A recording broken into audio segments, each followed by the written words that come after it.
Okay, good afternoon po ulit. No? Ano po ba ang kalapastangan ng walang pangalawa? Many of the preachers, while growing, naririnig ko, ang kalapastangan ng walang pangalawa. Okay, minsan may bagyo at pumunta kami dun sa church nung, kasi yung tatay ng kaklase ng kapatid ko, pastor po siya, no?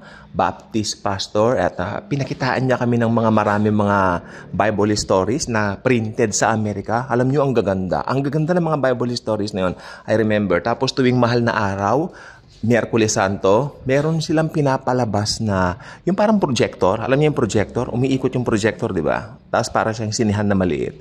Siguro alam niyo yung projector kung yung sinasabi ko. Hindi pa masyadong high-tech, pero yung parang sa sine. Maliit nga lang siya. At ang movie pinanood namin dati, tinagalog nila yung The Living Bible, 1952 film na ngayon nasa, kung interesado kayo, i-google nyo o panuorin nyo po sa YouTube. The Living Bible, 1952. Maganda yung crucifixion ni Jesus Christ doon. And then pinaliwanag niya na yun, namatay si Jesus at may mga events nga po na mangyayari, kalapastangan ng walang pangalawa. Sinabi niya po yon na future event na ito po ay mangyayari sa hinaharap.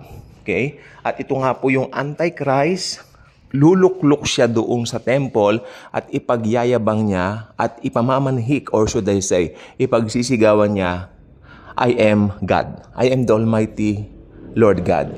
Ipagyayabang niya, ipagsisigawan niya. Actually, kalapastanganan po yun, knowing na inelevate niya yung kanyang self doon sa pinag-e-elevatean kay Jesus, no? Na supposed to be si Jesus Christ lang ang tanging idadambana doon. Pero ang ginawa niya, idinambana niya ang kanyang sarili. So ito po ay isang futuristic event. I heard many interpretations that it was being done by Nero himself way back then. Sabi nila nung AD 70, they believe yun na raw yun. Well, it's too impossible because kung titignan mo mabuti, kung yun pong AD 70, yun na yun, mawawala naman ng argumento yung lakas ng eschatology ng future. Di ba? Parang liliit lang naman. So, naniniwala po talaga ako from the bottom of my heart ever since noon pa. Although, during that time, hindi ko pa ganong nauunawaan. Bata pa akong maliit. Pero alam ko yung sinasabi ng pastor ng Baptist ay talagang masustansya. No? At then, I found out na pareho tayo ng doktrina. Pre-trib din sila, naniniwala sila na yung Antichrist po lalabas, no? After ma-rapture ang church. So it's very, very comforting, no? Na marami pong naniniwala na talagang hindi natin makikilala yung Antichrist. Even noon, sinasabi niya na we will not be able to know him because we are the restrainer. Okay, in order for you to know him, kailangan maiwan ka rito. So, tinanong din siya ng mga ibang Baptist, makikilala po ba siya? No, hindi. Wala na. Because we are looking forward to meet Jesus. Ayan. Siya po nagsabi noon. So, kaya yan po ang binabahagi ko po dito. Ang dami pong mga ibinigay ang Lord sa buhay namin na talagang nakakadraw kami ng maraming truths. No? Especially biblical truths. Don't get me wrong, ha? So, marami nagsasabi, truth, pero ang actually false, no? Pero itong mga ito, alam mo, from the Bible. Dahil ang inyong lingkod din po ay nag-aral sa mga Bible schools at mahabang aralan ng eschatology, mga kaibigan ko. Mahabang aralan. Pero ang maganda po nito, pag nailatag mo na yung kanyang buod, madali lang siya. At hanggang ngayon, hinahanap po yung libro na Baptist ang nag-print. Yung sinasabi ko, hindi na po namin makitang muli dahil nag-circulate po yun among believers sa amin, no, na naibigan po talaga nila. Ang gandang libro, pinakita talaga doon na mababasa mo doon na yung mga events sa future nakakakilabot. Kaya hindi mo hahangarin na maiwan eh.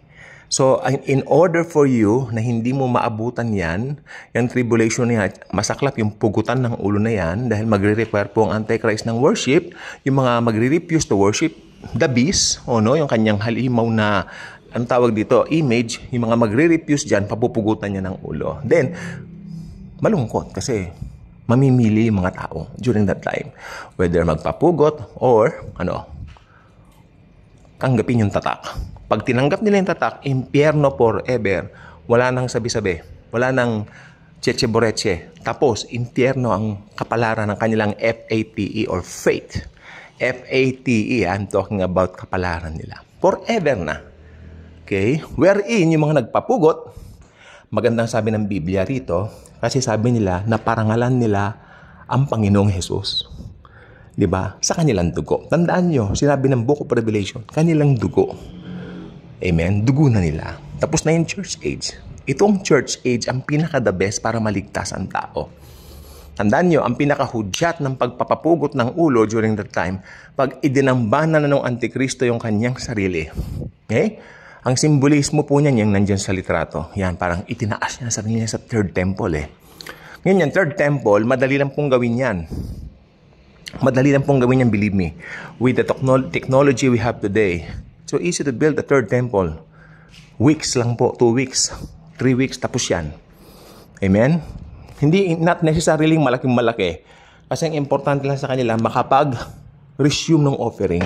At dyan idadambana ng Antikristo yung kanyang sarili. Mangyayari po lahat ng yan. Pero ang good news, wala na po tayo dito. Ni-rapture na po tayo. Because the Lord Jesus Himself will not allow His believers, His beloved believers, to go through this 7-year period of tribulation. Tribulation, napakahirap po niyan. It's not something na sinasabi mo, natupad na ngayon, na sinasabi mong, nung COVID daw, actually, nagpa-picture ako, done, vaccine, Moderna ako. Pinost ko ngayon. Ala, ang daming comment. Ako raw ay natatakan na ng 666. Hala, ako, grabe naman kayo mag-comment. Di ba? Pero hindi ko pinansin yung iba. Kasi alam ko, napag-aralan ko yan, tinanong ko sila, nasaan yung Antikristo? O, sabi ninyo, nagpatatak ako sa Antikristo. Sino yung Antikristo? Hindi naman sila makasagot.